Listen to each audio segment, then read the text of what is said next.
Good afternoon, welcome everyone. Thank you for joining me. It's so lovely to see some familiar faces and some not so familiar faces. I'm not going to go into loads and loads all about me. If you want to know about me, I'll leave a link at the end. You can find out. I think it's really boring when people spend the first 10 minutes telling you all about all their achievements and everything else. Just suffice to say, I'm an ADHD coach, and I'm running this session today all about rethinking goals with ADHD.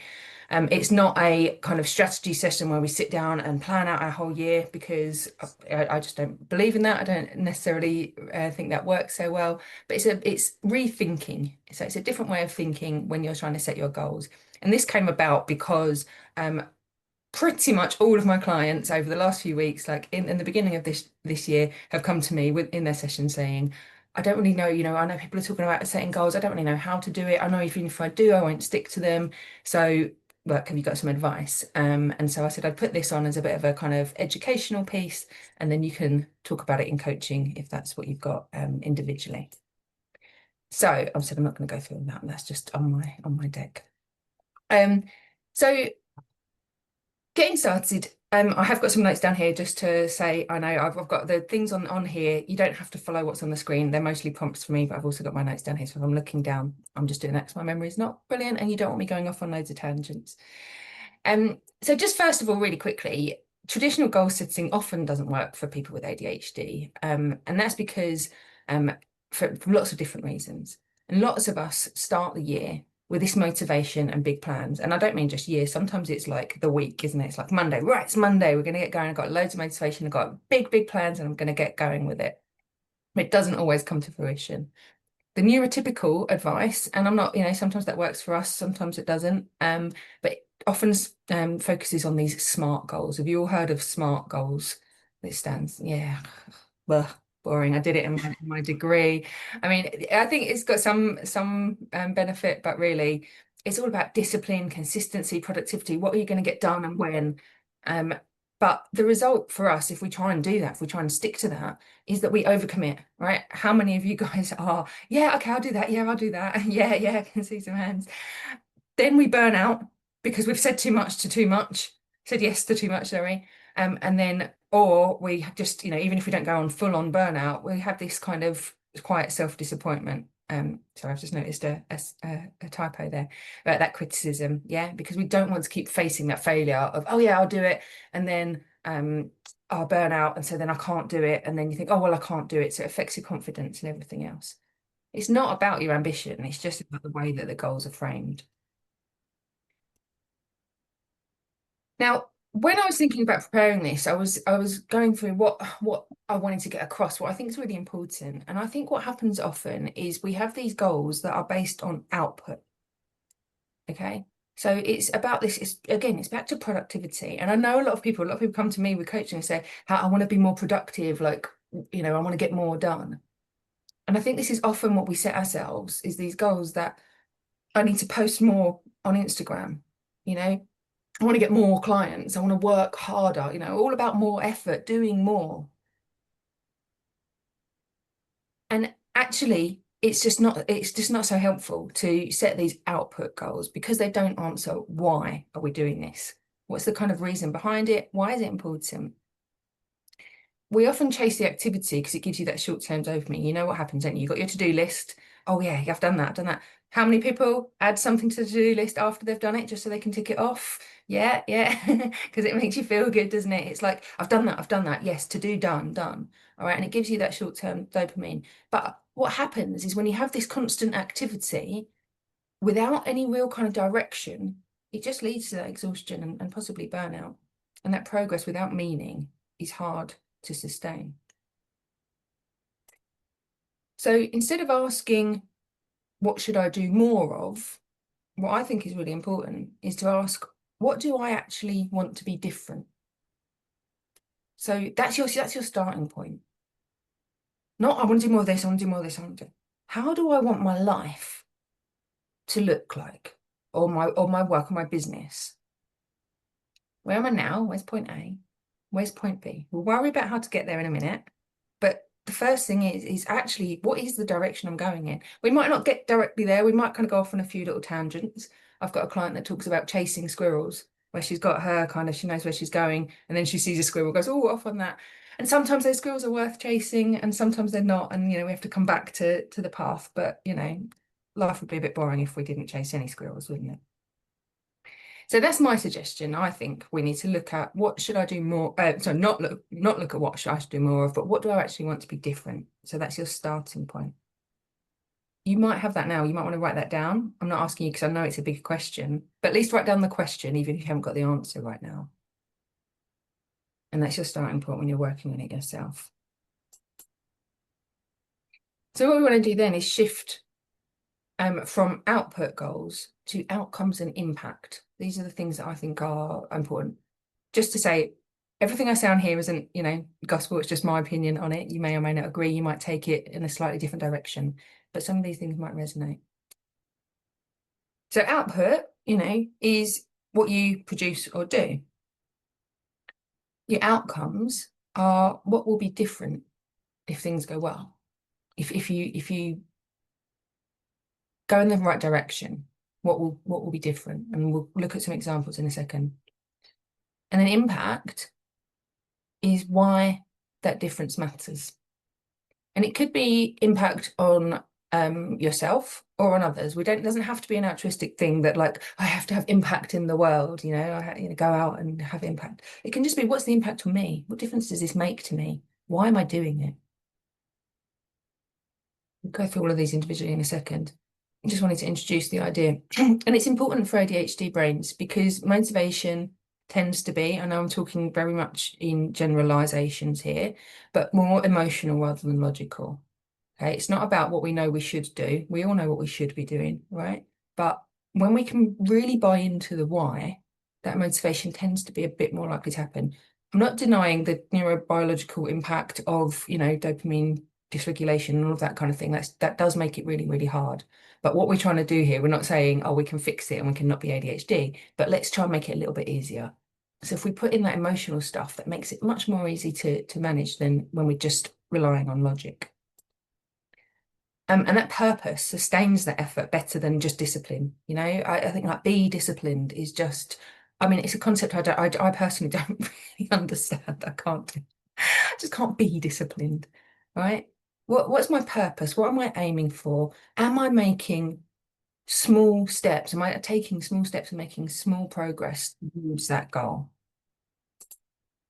And then that impact that you end up creating gives meaning beyond just productivity, of just doing more and getting more and being more. Yeah, I can see some nodding. I'm glad that resonates. So, did I do the examples? Yeah, okay. So examples, for example, an output goal you might come up with is I want more clients. It's kind of a case of breaking it down, really. What do we mean by that? What's the outcome of having more clients, of working with more people? You've got this steady flow of aligned clients, right? So not just any old clients, ideally, and people that really kind of you enjoy working with, and consistent income. And I just would like to say here that it's really, really okay to want to earn more money, right? There's no shame in wanting more money, but money itself, like it's just a number in your bank account, right? Then that kind of comes with that. What's the impact of that? If you're earning more money, how does it make you feel? What difference does it make? So the impact on me might be I feel more secure financially. So in terms of my like nervous system regulation, I feel less anxious, about that, like maybe I've got money coming in, maybe not. And I just feel more confident in like, well, I've got more clients coming in, they're paying me more money. That makes me feel good. The impact, obviously there's the financial impact as well, but I'm just giving a few examples here. The impact then on my family might be, oh, I can take them on a nice holiday. Yeah. It's not about having more money, is it? It's about what you can do with it. And then, I truly believe this, I don't mean it as an add-on, but also the impact that you're having on other people. Actually, if I've got more clients, and I'm saying this, hopefully you're agreeing, you're thinking about yourself here, and you might not be self-employed, but something along those lines. You're giving more support to more people. You're able to help more people. So more people are getting that support that they actually need. So that's the impact on them as well. So we really break that down and really see how, why am I doing this? What's the whole purpose around all of this? So looking at the outcome and the impact, not just the output. So a little reflection for you. I'm going to just pause for a minute. You might not get this fully down, but these first 2 points, ignore the last one for a minute. If this year went well for you and you came to another one of these sessions at the end of the year, what would feel different? What would be different? Not just in a what's the word? Numerical sense, or I've lost the word. Um, but how would it feel? Like would you feel if those goals that you're chasing went well, what would it mean to you? And why would that matter? Why is that so important? Hooking that why onto your what is really, really key. So then what you can do then, and say, this is a bit of a whistle-stop tour, but you might want to go away and identify 2, 3, or 4 core annual outcomes. So for example, and not, you don't have to do all of these, you might think of something else, pop it in the chat if you've got any other ideas as well, but something around revenue or financial stability, because we can't lie, we need money to pay the mortgage and to, pay the bills and do nice things. Or maybe we don't. Maybe, maybe that number's not huge. Maybe it's not, a really big number, but what am I aiming towards? What kind of my work mix and my client type? For me, I'm currently doing a lot of one-to-one work with individual clients, and I love doing that, and I still want to keep on doing that. But I'd like to expand out a bit more and do some kind of training in corporate environments, places like that. I'm doing my teaching on the ADHD coach course. All around the same sort of thing, all ADHD related, but I like a little bit of, as I imagine a lot of ADHD is, a little bit of variety. We don't have to stick on one exact thing. We can have a bit of a mix. But what is that mix? What would feel good for you? For me, maybe like one day a week or one day a fortnight going into London would be good for me, What would feel good? Your energy and your sustainability. And by this, I mean like what are your goals for your energy and your sustainability? Is this something that you want to, like in terms of sustainability, something that you want to be doing for the next 5 years and then like retire maybe? Or is this something that you want to keep doing? You might be a lot younger and you want to be doing this for the next 30 years or so. What's the sort of angle there? And your energy, how do you want to feel in terms of your energy? And then for the last one, the growth, positioning, or development, I'm not sure if that's clear what that means, but I'm thinking in terms of that developing you as a person or as a parent or a partner, um, in work, in your career or your business. How do you want that to grow, and what position do you want that to be? If you've recently found out you've got ADHD, or thought, started thinking about the fact that you've got ADHD, perhaps it's, about being more compassionate towards yourself. I would hope it is. That's always something I try and, yeah, to understand yourself better, so you can just be a bit kinder to yourself. Maybe that's something you want to kind of be aiming towards. Okay, so keeping an eye on the time. The next part is the realism and capacity check that ADHDers often skip. I can see a few smiles.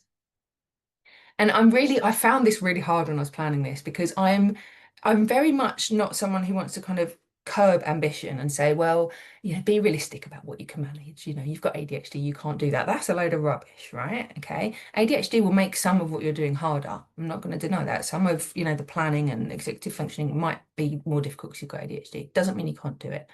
But I think often, and this is true of most of my clients, we think we can do much more than not just like someone with ADHD, but anyone, you're a typical person. We have this kind of ambition, and we really believe that we can do so much more than we actually can. Some of that, I think, is that time management issue. Yeah, there's all sorts of reasons, but we're often optimistic planners. Let me know if that resonates with you. Yeah. Karen's head falling off there. And this, I think this is really key. We plan for our best case energy. We think like we wake up on a Monday morning if one day, we wake up, we've got a lot of energy, we slept really well, you know, we're at the right place in our cycle or whatever, you know, and things are going really well. And we're going to go, right, I'm going to do all of this week and next week and the week after, all the way until the end of time. Right. And we don't think about real life. We expect that, like those feelings to continue, but life gets in the way, you know, kids get sick and off school and you've got to kind of deal with that. Parents that we're, you know, might have to care for have had a fall and you've got to take them to hospital. You know, our own hormones, all sorts of things happen. And you know, where capacity gets reduced. And we don't plan for that. We plan for every minute of the day. And it's something that I'm really, really keen to say is in your calendars when you're planning what you're doing, make sure you have some white space, some free time. That won't end up being free time. It won't. You'll end up doing stuff in it. But if you plan every minute of the day, you just won't get it done. And you'll get to the end of the week every week and think, oh, I failed again. Yeah. So it leads to that shame when the plans don't hold.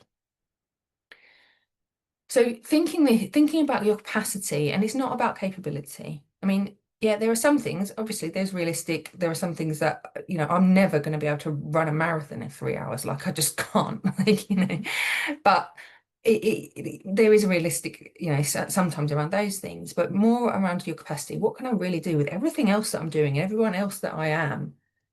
And this sustainability, not the intensity. And I think we get stuck in these cycles, don't we, of doing loads and loads and keep going and really, really intense. And then it drops off. And then maybe we don't do anything and then we feel that shame. So we want to try and get a bit more sustainability and consistency in the sense of not like always doing it, but, you know, trying to keep on a track.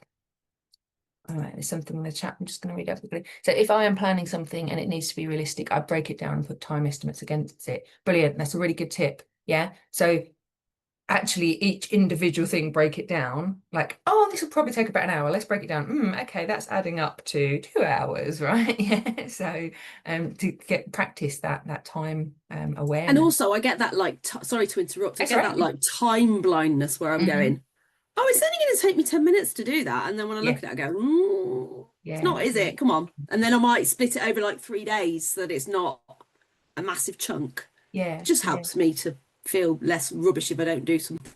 Absolutely. Yeah, really good point. And actually, it can always go the other way as well. Sometimes you can get so you think, oh, that's going to take forever, so I won't do it. And actually, that's why I quite like sometimes tracking how long things really take. So you can, oh, that didn't take anywhere near as long as I thought it would. Or, yeah, that took a lot longer. So, yeah, next time. Yeah, brilliant. Thanks, Karen. So when you're planning, you know, and I'm talking about whether that's your week or, you know, your goals for the year, really, really, and I know it's so easy for me to say, and it's easy to forget, but, you know, come back to this if you want, like when you're actually doing it, how much time and energy do I actually have? And what has been realistic for me in the past? Okay. Let's base it on real life situations. Maybe you haven't got the exact thing to base it on, but generally. And then what usually gets in the way? And this can be a tricky one because I think sometimes we can be a bit blind to those things and we don't want to accept. You know, I've done it myself with my twins have struggled at school and I've just kind of that's annoyed me. Not they've not annoyed me, but the situation has annoyed me that I have to be, you know, keep going to school and seeing the teacher and doing all this. But it happens. I haven't been able to progress my business as quickly as I maybe would have liked to. But once I realised that actually I don't have as much time, I don't have 9 till 3 every single day because I've got to take them to appointments and I've got to do all of this. It helps you be more realistic, and then actually you do progress quicker because you're not kind of always chasing your tail. And I'm really, really at pains to say this. I mentioned this before, but it's not about lowering the bar. Okay, it's not about accepting that, oh, there's less I can do, or I shouldn't try to, you know, shouldn't expect I could do that much. It's just about setting goals that you don't have to recover from. Okay. Right. So then this is, although, oops, okay. So 12 months of planning is generally, again, I'm really, really aware that I'm being very generalist, and for not everyone listening to this will agree with this, but generally with ADHD, 12 months of planning is just too abstract, it's too distant. All right, there's that temporal discounting, if you've ever heard of that phrase, where, you know, something that's happening in the future is just too much in the future. Yeah, now or not now, it's the whole ADHD thing, isn't it? And it's just so easy to abandon.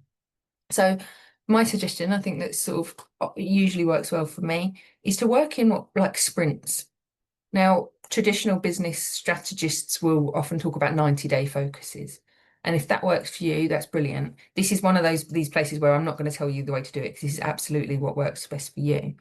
For me, I quite like to work in school terms, because I know when I've got like school holidays coming up, that's going to disrupt my, routine and all of that kind of thing. So between now and Easter term, what do I really want to focus on? What do I want to get done? And then between Easter and summer, so I'll work like that, because my kids are a big part of my day-to-day life.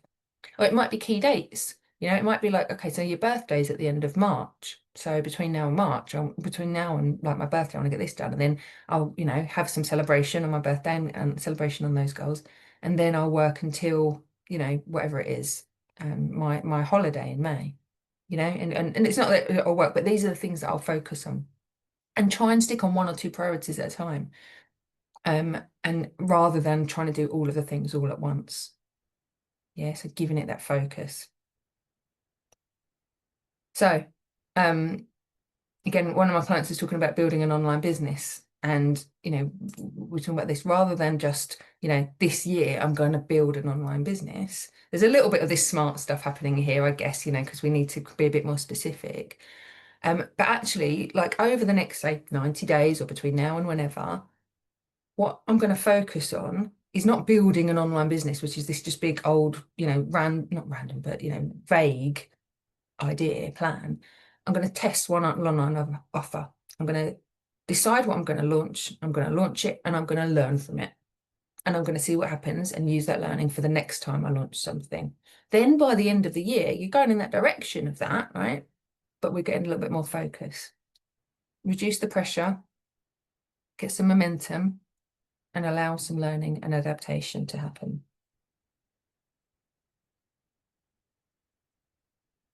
Okay, we're nearly there. A couple more bits to get through. Now we've got all of these kind of, reasons why we're doing it, and a little bit of a more focused plan of when to look at these things. It's really important to not rely on your own willpower. And as horrible as that is, like, you can't rely on yourself.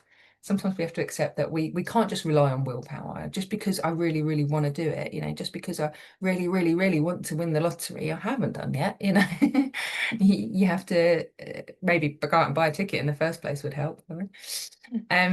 But ADHD follow through, okay, so actually getting it started and getting all the way through to the end is more likely to be easier to manage when you've got structure and support. Your motivation is unreliable. We have got dysregulation of dopamine or adrenaline, all of those things in our brain. If we have got systems, they're kinder. But also don't beat yourself up if that system fails and you need a different one. Sometimes it needs to change, and that's okay. That's not just okay, that's like probably quite likely, but it's definitely okay. So then this is your part. What do you need? And I know that's a big question. I know sometimes that's like, I don't know what I need. I just, but have a think. Some examples here. It'd be great if you could share in the chat if anything helps you. Is it accountability? Do you need to join a membership where they'll check in on you, or do you need a coach that's going to check in on you, or can you do it? I'm not saying you have to pay for it, but can you do it with a friend? Can you buddy up with someone, and each week you're going to check in on each other of how far you've got on those plans? Body doubling, whether in person or just online, sessions you can go to where you just get stuff done in that body doubling session. External structure, that's a big one, but it could just be, reminders and calendars and all of that, and a little bit neurotypical advice, but things that you can put in place that you can make sure things happen. And then remembering as well, not just sort of building all the things, but also reducing the friction. So what gets in the way? When you get distracted by other goals, like how can you try and reduce that? How can you get that out of the way? I know they're really big questions. I'm not giving you the answers there, but I'm just trying to, these are things for you to think of for yourself. Any examples from anyone, if you want to share, would be great. No worries if not. But they're the questions there. What helps you start when things feel hard? And what support do you tend to forget to ask for?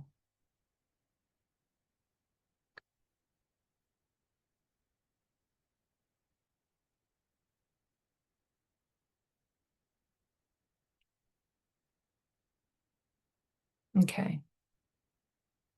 Last thing. Oh, we've got to check next. Make the thing more appealing to help you get started. Absolutely. Yeah. So find what find what makes it more appealing to you. Yeah. Is it kind of playing music at the same time? Or yeah, or is there something, I don't know, even like sometimes lighting a nice candle or something like that. But what is it that makes that a little bit more appealing? And this is the thing, like remember that each time you find something hard, rather than just going, oh, I find this hard. It's like, okay, what can I do to make this a little bit more appealing? Thank you for that suggestion. And I asked myself how I want to feel in a few hours' time. Yeah, talk to future me. So what is Lauren on Friday afternoon going to say? I'm going to feel. Yeah, how do I want to feel? And that's a good one. I think sometimes when going to do exercise, sometimes I don't really fancy getting out of bed and doing that, but I know I'm going to feel better afterwards. Yeah. Thank you. Oh, another one. Edible reinforcers, like I get cake when my notes are done. Yes, love it. Yeah. Things that reward yourself. Yes, rewards ultimately, isn't it? We're talking about there. So yeah, I'm going to do this and then I'll have that. Brilliant. Thank you for your suggestions. Okay, just because I'm aware I said it would only be half an hour, we're nearly at the end. The really important thing to take away from this is with looking at progress without any punishment. Okay. So it's not about perfect plans. As I said, you might go chasing a squirrel, but it's this meaningful direction. In general, we're going over there. We might kind of go there and there on the way, but we'll get there. Oh, we've just had another I use Copilot a lot to help me make starts with work when it feels too much. Yeah, AI. If you can use AI in any way, Copilot, ChatGPT, any of those things, just go, I need to do this thing and I don't know where to start, and just give it some of your blah, blah, blah. And then sometimes you just need someone to tell you what to do, whether it's a real person or just some, AI technology. It's a good one as well. Okay, so we're not talking about meaningful, we're not talking about perfect plans, meaningful direction, and that progress can be flexible and non-linear. I just basically said that on different ways there. And this, I think, is just really important to remember. If you set goals that respect your energy, your values, and your reality, right, you're far more likely to move forward. If you try and do things that are just too much, you will burn out and you will fail, and then you'll need a lot of recovery time. If you just keep going slowly in a way that fits your life, your energy, and the values, I think, is really important to remember as well. Is this in alignment with how I want to live my life? You're far more likely to move forward and feel good about how they're doing it. All right, so in summary, start with what matters. Yeah. What's really important, what fits your, as I say, values, that kind of thing. Define your outcome and impact rather than outputs. Sense check and realism capacity. Focus on these specific time periods at a time. Yeah. Building support where you can get support. And then you can always adjust, without any judgment. If we go off track, that's fine. We'll just come back then. No, Michelle's had to go, that's okay. All right, I'm going to open up for questions, but just before I do, if anybody would like, I've decided it was a little bit, I always do this kind of thing, off the cuff, to do a special offer for you guys. If anybody wants to do a 90-minute focus session, I usually charge £245 for those, but I'm offering £100 off if that's booked. You can do it at any time, but if you get it booked in by the end of January, so over the next couple of weeks. If you're thinking about doing coaching and you want to find out a bit more about it, 30-minute chat with me, you can put that in on that QR code there. I'm actually gonna, was I get in my clipboard? I did, so it's in the chat as well. Group chat. And then finally, if you want to find out more about working with me, that's there. Just to make sure I've kind of got there if anyone's interested.